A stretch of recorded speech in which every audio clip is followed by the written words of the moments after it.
Æguli 5-0 sigur hérna aðstæðunum hlýtur að vera bara himinlifandi. Já, himinlifandi, bara klálega. Við erum bara mjög ánægðir með liðið og bara mjög ánægðir með alla. Þetta var bara statement sigur. Við erum ekki búin að vera feimnir við það að tala að við þyrftum að vinna þennan leik og væri mikilvægt, við ætluðum okkur að vinna hann og við gerðum það. Þessi fyrri hálfleikur svona, voru ansi leiðilegir bara, ég mætti segja það, en hversu mikilvægt var þetta mark bara sem þú skoraðir þarna undir lokin? Já, þetta markið gaf okkur bara ró og fara inn í hálfleik.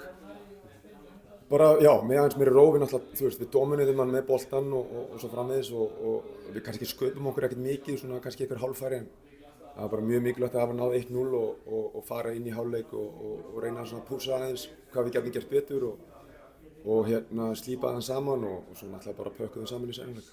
Einmitt þessi seinni hálfleikur, þetta besti seinni hálfleikur sem þú bara verið inn á vellinum í Íslands treyju?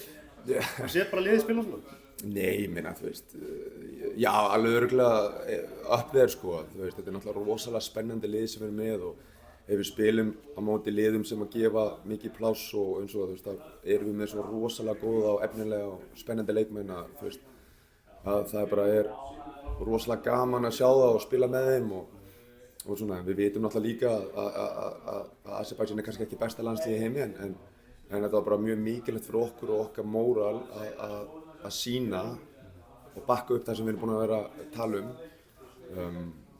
þú veist, þetta er fyrsti leikur og þetta er statement sigur en svo núna þurfum við bara að fara niður á jörðina og einbeita okkur á mjög erfið verkefni sem eru á þriðjudaginn.